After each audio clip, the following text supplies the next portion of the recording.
Bendiciones a todos, Dios los bendiga. Quiero comenzar este devocional, este estudio, haciéndote una pregunta. ¿Realmente necesitas ser lleno del Espíritu Santo? ¿Por qué y para qué? Ese es el título de hoy. ¿Realmente necesitas ser lleno del Espíritu Santo? ¿Por qué y para qué? Hay un asunto que debe definirse.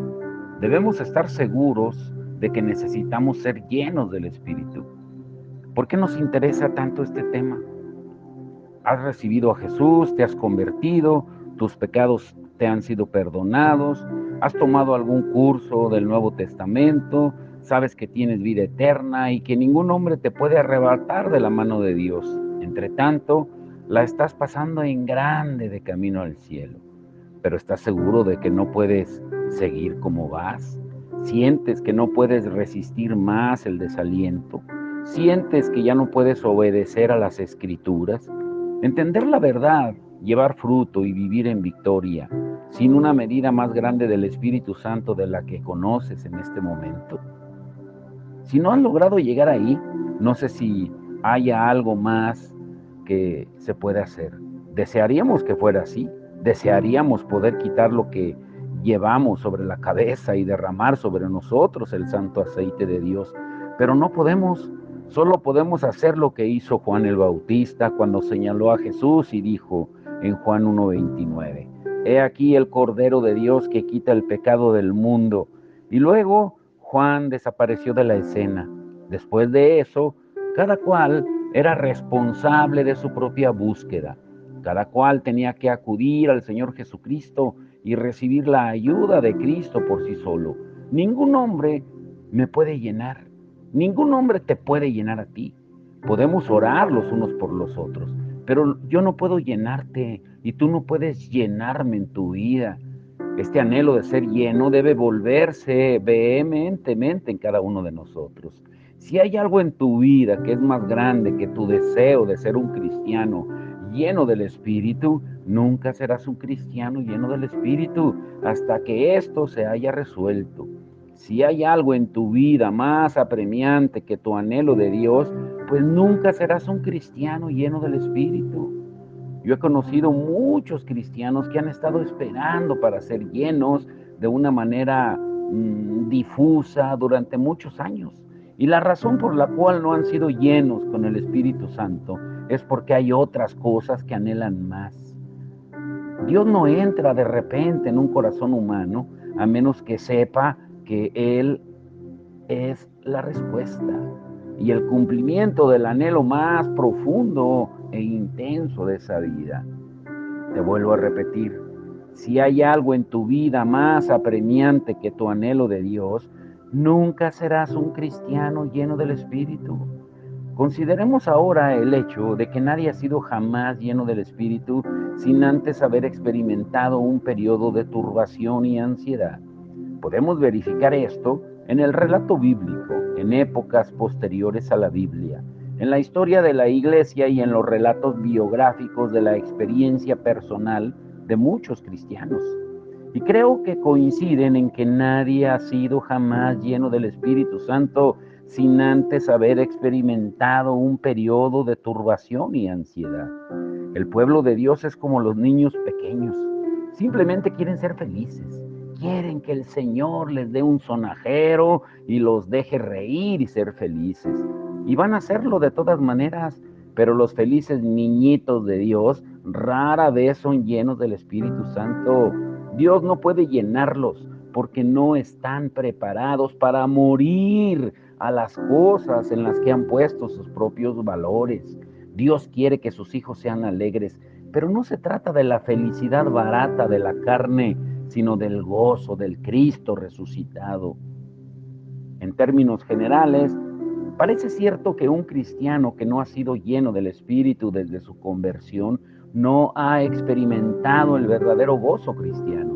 Y sé que esta fue mi experiencia. Yo me sentí muy gozoso cuando recién me convertí. Era un cristiano feliz. Pero si esa es la felicidad, que es mitad carnal y animal, pues Dios deseará librarte de ella. Ser lleno del Espíritu supone haber superado sentimientos, turbación, ansiedad, desilusión y vacío. Cuando se llega a ese grado de desesperación, cuando hemos acudido a la última persona disponible, cuando hemos seguido por donde sea al último evangelista y acudido al último consejero, cuando ningún hombre pueda ayudarte más y te encuentres en un estado interior de desesperación, es ahí cuando reconocemos que nos acercamos al lugar donde Dios puede al fin hacer lo que Él quiere hacer por nosotros. Cuando se llega a ese estado de desesperación con nosotros mismos, cuando hemos agotado por completo nuestros recursos y experimentamos esa soledad interior, es cuando nos estamos acercando. Yo creo fielmente que Dios quiere llevarnos al punto de sentirnos felices, aun si lo tuviéramos solo a Él. No necesitamos algo más aparte de Dios. Él sí se da a sí mismo a nosotros y también nos deja tener otras cosas. Sin embargo, esa soledad interior está presente hasta que llegamos al punto de anhelar a Dios y nada más que Él. La mayoría de nosotros somos demasiado sociables para tolerar la soledad. Cuando nos sentimos solos, corremos al teléfono y llamamos a alguien para hablar puro bla, bla, bla, bla, bla. Y si gastamos 30 minutos y se queman los panes en el tostador, con muchas personas es hablar, hablar, hablar y hablar. Y corremos en busca de vida social porque no soportamos estar solos. Si vas en pos de conocer al Señor, verás que en algún momento de tu vida cristiana, esas conversaciones vanas son una plaga en lugar de un consuelo. No te servirán de nada, no te traerán provecho alguno. Estar a solas con Dios será un anhelo tan grande para ti que te sentirás desdichado. Y eso significa que te estás acercando, estás cerca del reino. Y si tan solo sigues adelante, encontrarás a Dios. Él te recibirá y te llenará. Y lo hará de la manera más maravillosa y bendecida, como Él sabe hacerlo. Ahora bien, ten en cuenta que ese estado de turbación, de ansiedad, desilusión y tinieblas no hacen a nadie merecedor del Espíritu Santo. El Espíritu Santo es un don, un regalo, un don del Padre para sus hijos. Él es un don del costado herido de Jesús para sus hijos. Y esta desesperación y ansiedad no te hacen merecedor del Espíritu. Lo que hacen es arar tu campo baldío y desocupar la vasija humana. No puede ser lleno a menos que primero haya sido vaciado. La ansiedad y la desesperación vienen porque ya estás demasiado lleno de otras cosas. Y después de que has sido vaciado de ellas, el bendito Espíritu Santo tiene la oportunidad de entrar. Moody, el famoso predicador, acostumbraba a tomar un vaso vacío, lo llenaba de agua y preguntaba, ¿cómo puedo llenar este vacío con leche? Entonces vaciaba el contenido en otro vaso como ilustración, porque debemos primero vaciarnos y desprendernos de los afanes banales de la vida. Ahora, pido demasiado como pastor cuando digo que la mayoría de nosotros estamos demasiado enredados en las trivialidades de la vida. Estamos tan ocupados ganándonos la vida que podemos morir de una falla en la vesícula biliar o de un ataque cardíaco. Nos afanamos por mantener nuestras ventas en aumento, nuestros negocios en marcha. Somos cristianos, entonces queremos que el Señor tenga listo el carro y que nos lleve al hogar celestial, mientras nosotros nos afanamos y nos matamos antes de tiempo. Así es como pensamos. Pero, ¿les parece demasiado severo? ¿Estoy pidiendo demasiado? No lo creo, porque yo soy más bien frío comparado con lo que debería ser. Estoy lejos de ser tan exigente como lo fueron los hombres de antes, como Finney, Juan Wesley, Moody, Spurgeon o muchos otros grandes predicadores cuyos llamados Dios bendijo y honró. Ahora la pregunta, ¿cómo ser lleno? Pues bien,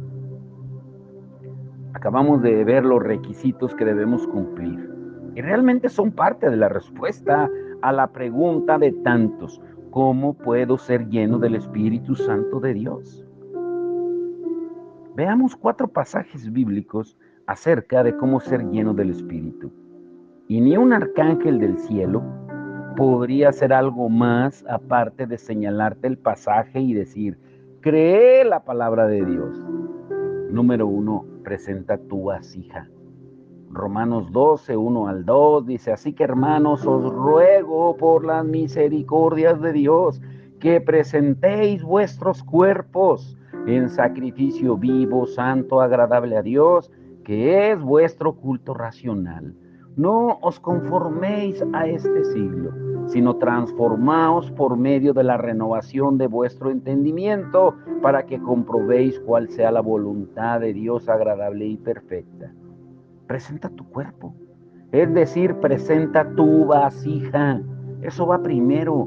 Una vasija que no se presenta no puede ser llena de Dios, no puede llenar lo que no tiene a su disposición. Presenta tu vasija. Yo creo que Dios quiere que seamos inteligentes. Él quiere que nos presentemos ante Él. Y si estás frente a una fila de alimentación en un país pobre como Cuba y te quedas atrás y no presentas tu taza, pues no te van a dar leche. Y si no presentas tu plato o tu canasta, pues no vas a recibir pan. Si no presentas tu ser, no recibirás la llenura del Espíritu de Dios. Pero ¿estás listo para presentar tu cuerpo con todas sus funciones y todo lo que contiene tu mente, tu personalidad, tu espíritu, tu amor, tus ambiciones, tu todo? Pues esto es lo primero. Puede ser un acto sencillo presentar el cuerpo, pero ¿estás dispuesto a hacerlo?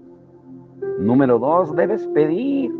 En Lucas 11, 12, Jesús dijo: ¿qué padre de vosotros, si su hijo le pide pan, le dará una piedra? O si le pide pescado, en lugar de pescado, le dará una serpiente. O si le pide un huevo, le dará un escorpión. Y la respuesta, por supuesto, a cada una de estas preguntas es no. Y entonces Jesús saca su conclusión en Lucas 11:13. Pues si ustedes, siendo malos, saben dar buenas dádivas a sus hijos, ¿cuánto más vuestro Padre Celestial dará el Espíritu Santo a los que se lo pidan? El pueblo de Dios en todo el mundo ha aprovechado este ofrecimiento de su gracia. Han creído en Él, le han pedido y han sido llenos. ¿Cuánto más vuestro Padre Celestial dará el Espíritu Santo a los que se lo pidan? Así que pides. Primero presentas tu vasija y luego pides. Y esto es perfectamente lógico y claro. Yo desecho todas las objeciones teológicas a este pasaje. Hay quienes dicen que no es para nuestros días. Pero permíteme preguntarles, ¿por qué el Señor nos dejó esta promesa en la Biblia? ¿Por qué no la puso en otro lugar? ¿Por qué la puso donde yo podía verla si no quería que yo la creyera? Está a nuestra disposición y si el Señor lo quisiera podría dármela sin pedir, pero Él prefiere que pidamos. Salmo 2:8 dice: pídeme y te daré. Esa es la orden divina. Entonces, ¿por qué no pedir? Número 3, debemos estar dispuestos a obedecer. Hechos 5:32 dice: y nosotros somos testigos suyos de estas cosas, y también el Espíritu Santo, el cual ha dado Dios a los que le obedecen. El Espíritu de Dios no puede dar su bendición a un hijo desobediente. El Padre no puede llenar a un hijo desobediente con el Espíritu Santo. Dios da su Espíritu Santo a los que le obedecen, a los que son obedientes a la palabra, obedientes al Espíritu, obedientes al Señor resucitado. Pero ¿estás dispuesto a obedecer y hacer lo que se te pide? ¿Qué puede ser esto? Simplemente vivir conforme a las Escrituras, según las comprendemos. Eso es sencillo, pero es a la vez revolucionario. Y en cuarto lugar, debemos tener fe en Dios. En Gálatas 3:2, Pablo le dice a los Gálatas: esto solo quiero saber de ustedes. ¿Recibieron el Espíritu Santo por las obras de la ley o por el oír con fe? Y por supuesto que la respuesta es por el oír con fe. Y él dijo: tan necios sois. Habiendo comenzado por el Espíritu, ahora vais a acabar por la carne. En Gálatas 3:3. No eres lleno del Espíritu Santo por guardar la ley, eres lleno del Espíritu Santo por la fe y la obediencia a nuestro Señor.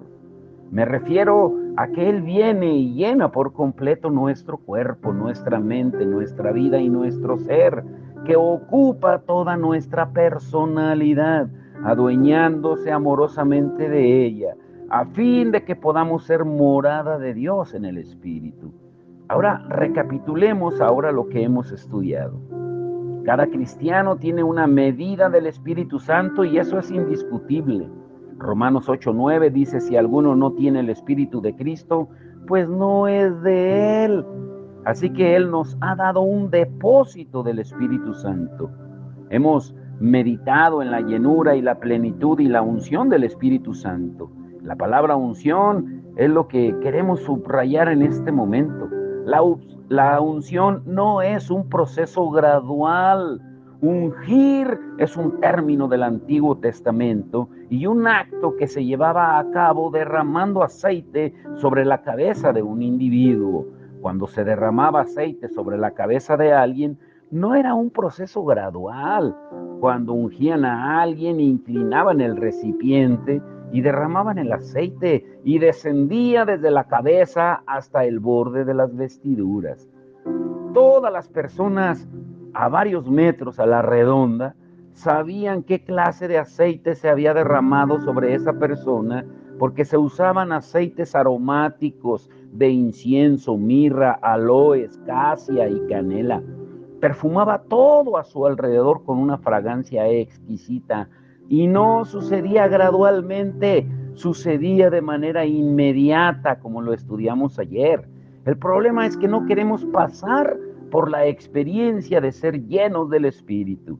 Queremos ser bendecidos, ir al cielo, llevar una corona y gobernar juntamente con Cristo. Pero no queremos llegar a ese lugar donde el Señor nos poda y nos labra. No queremos eso. Por eso somos las personas débiles que somos en la actualidad. El pueblo de Dios quiere que Jesús se encargue de todo lo que tiene que ver con nuestra muerte y nosotros de todo lo que es divertido. Y tal vez nuestras más grandes vergüenzas sea que no queremos saber lo que realmente significa la cruz. Ahora, escucha esto último. ¿Tienes todo lo que Dios quiere darte? Escucha bien la pregunta. ¿Tienes todo lo que Dios quiere darte? En Lucas 24:49, Jesús dice: he aquí yo enviaré la promesa de mi Padre sobre vosotros, pero quédense en la ciudad de Jerusalén hasta que sean investidos de poder desde lo alto. En Hechos 1:5 dice la palabra: porque Juan ciertamente bautizó con agua, mas vosotros seréis bautizados con el Espíritu Santo dentro de no muchos días. Al parecer, los creyentes que componen la membresía de nuestras iglesias cristianas evangélicas deberían llevar una vida fructífera y feliz, llena del Espíritu Santo. Si dedicas el tiempo necesario a escudriñar las Escrituras con un corazón sincero y abierto, pues llegarás a la convicción de que el gozo, la fructificación, la paz, la bendición y el contentamiento hacen parte de lo que el Espíritu Santo desea manifestar en y a través de la vida rendida del creyente. Y debo decirte que soy consciente de que algunos afirman que he confundido a las personas acerca de la bendición del Espíritu Santo. Pero como respuesta quisiera señalar que si el pueblo de Dios estuviera dispuesto, al menos en parte, a ser lleno del Espíritu, la iglesia estaría repleta. Yo nunca he intentado forzar a las personas a experimentar la obra de Dios solamente por mi elocuencia, porque si yo no enseñara conforme a la verdad que se encuentra en la Biblia, estaría equivocado sin importar cuán elocuente procure ser. Sin embargo, en estos asuntos yo mismo he dedicado mucho tiempo a la palabra de Dios y puedo hablar con mucha autoridad porque he recorrido el camino y sé de lo que estoy hablando. Pero aún así nunca intentaría presionar a un hijo de Dios a conocer o experimentar nada, porque he descubierto que tratamos de empujar las cosas demasiado y demasiado pronto. Y lo que esto produce es hijos de Dios prematuros y como resultado vemos muchas monstruosidades en lugar de santos. Y no queremos hacer eso. Y solo puedo preguntarme cómo es posible que haya cristianos que viven y siguen viviendo sin preocuparse, porque en efecto carecen de las bendiciones y los dones prometidos por un Padre Celestial amoroso. Como creyente, ¿acaso no debería afectar mi vida y mi actitud y la vida misma de mi iglesia la promesa de Dios Padre de dar a sus hijos el don del Espíritu? En Lucas 11:13, estoy seguro de que Dios tenía en mente el amor que tenemos por nuestros hijos, cuando Él dijo, pues si ustedes siendo malos saben dar buenas dádivas a sus hijos, ¿cuánto más vuestro Padre Celestial dará el Espíritu Santo a los que se lo pidan? No hay nada que temer. Yo creo que cuando Dios afirma que el Espíritu es la promesa del Padre, quiere mostrarnos que no debemos temer al Espíritu Santo. Y digo esto porque he descubierto que es muy difícil lograr que los cristianos superen su miedo al Espíritu Santo. Pero recuerda nada más que Él nos ha sido dado como el don prometido del Padre. Si un hombre promete a su hijo una linda bicicleta para Navidad, pues es indudable que el hijo nunca tendrá miedo de la promesa que le hizo un padre que lo ama y quiere darle lo mejor. Los miembros de la iglesia redimida deberíamos tener un vínculo entrañable de amor con el Espíritu Santo. Pero la verdad es que Dios nunca ha obrado como padre de su iglesia aparte del Espíritu Santo. Debemos ser ungidos con el Espíritu. Somos guiados por el Espíritu. Somos enseñados por el Espíritu. El Espíritu, por consiguiente, es la atmósfera o la emulsión divina en la que Dios sostiene a su iglesia. La Biblia señala claramente que Dios nunca soñó en sus hijos aparte del Espíritu Santo. De hecho, Él les hizo muchas promesas basado en la venida del Espíritu Santo. Veamos algunas de las promesas que Él hizo. En Isaías 32, 15 al 17, Él dijo, hasta que sobre nosotros se ha derramado el Espíritu de lo alto, y el desierto se convierta en campo fértil, y el campo fértil sea estimado por bosque, y habitará el juicio en el desierto, y en el campo fértil morará la justicia, y el efecto de la justicia será paz, y la labor de la justicia reposo y seguridad para siempre. Y más adelante, en Isaías 43:3, Él dice, porque yo derramaré aguas sobre el sequedad y ríos sobre la tierra árida. Mi espíritu derramaré sobre tu generación y mi bendición sobre tus renuevos. Y encontramos el famoso pasaje de Joel 2:28 y 29. Y después de esto derramaré mi espíritu sobre toda carne, y profetizarán vuestros hijos y vuestras hijas, vuestros ancianos soñarán sueños, y vuestros jóvenes verán visiones. Y también sobre los siervos y sobre las siervas derramaré mi espíritu en aquellos días. Estas fueron las palabras del Padre, y Jesús las interpretó y las llamó la promesa del Padre en Hechos 1:4. Ahora déjame decir que cada vez que leemos acerca de Jesús, nuestro Señor, interpretando el Antiguo Testamento, debemos acogernos a su interpretación. No te apoyes demasiado en las interpretaciones de los hombres, porque pueden estar equivocados. Nuestro Señor Jesucristo, hombre, nunca se equivocó Y él llamó a esto la promesa del Padre. Por eso me preocupa cualquier cosa que frene al pueblo de Dios y le impida experimentar la plenitud de los privilegios de la vida cristiana. Recordemos que en Lucas 24:49 Jesús dijo: yo enviaré la promesa de mi Padre sobre vosotros, pero quédense en Jerusalén hasta que sean investidos de poder de lo alto.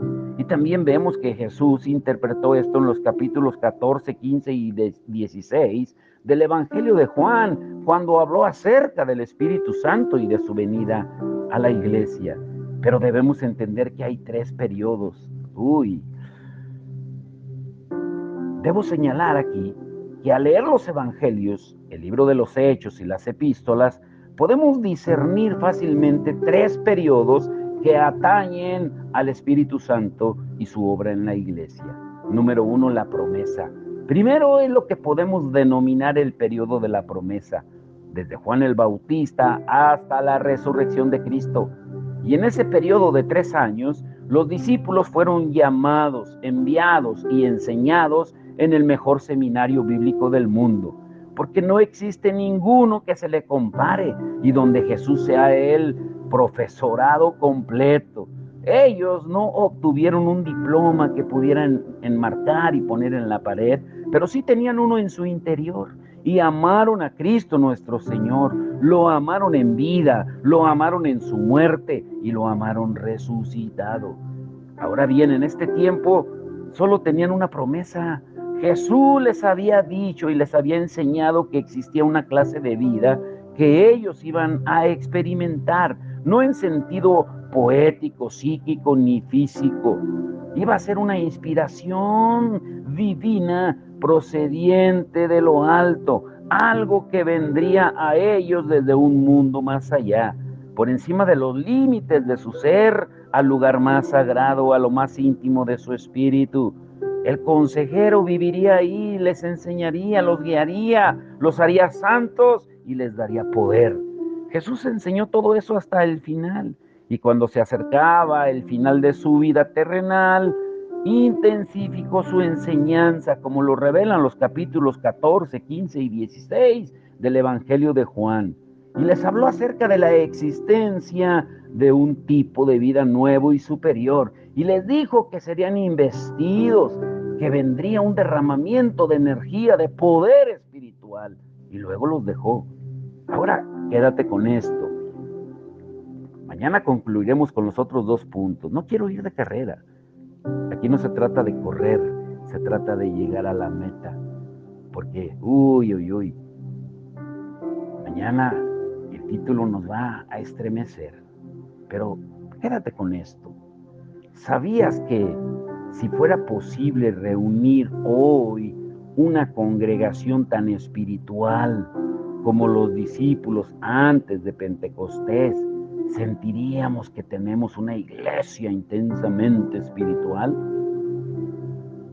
De un grupo semejante sacaríamos obispos de liderazgo, los elegiríamos como parte del consejo del presbiterio, escribiríamos la historia de sus vidas y llamaríamos iglesias con sus nombres. Pero no obstante, en ese periodo de la promesa, los discípulos estaban apenas preparándose, todavía no habían recibido la promesa. Jesús estaba creando en su interior la expectativa de lo que iba a venir. Y te dejo con esta pregunta: ¿y cómo los preparó? ¿Y cómo se cumplió? Mañana veremos esos 2 puntos y ahondaremos más en un tema tan olvidado. ¿Cuál crees tú que sea? Mañana lo sabrás. Padre, en el nombre de Jesús, te damos todo el honor y la gloria. Señor, gracias porque tú no quieres que corramos, quieres que vayamos en un paso seguro y firme, porque debemos correr a la meta, pero viendo el objetivo de llegar a la meta, no correr por correr. Que tu Espíritu nos guíe con sabiduría, con entendimiento, con sabiduría que viene de lo alto, porque hay una sabiduría humana, terrenal y diabólica en el mundo. Y muchas veces somos engañados por seguir esa sabiduría, que nos engaña muchas veces con prodigios y lo confundimos con el poder, el don de tu espíritu. Pero tú no eres un showman que actúa para impresionar a la gente. Tú no eres un hombre, un Dios que trata de impresionar. Tú eres un Dios que convence de justicia, de pecado y de juicio. Y no por el mucho gritar significa que tengamos más unción, porque a veces, o en la mayoría de las predicaciones, están faltas de tu palabra, llenas de anécdotas, llenas de cuentos, llenas de invenciones humanas, pero no de tu palabra. Por eso la iglesia está a falta de poder, de unidad y de amor, porque no está tu Espíritu Santo gobernando su iglesia. Hoy te pedimos perdón y te rogamos que tú nos enseñes de acuerdo a tu misericordia que es nueva cada mañana, Señor, y que por ella no hemos sido consumidos. Te damos toda la gloria y el honor en el nombre de Jesús. Amén y amén.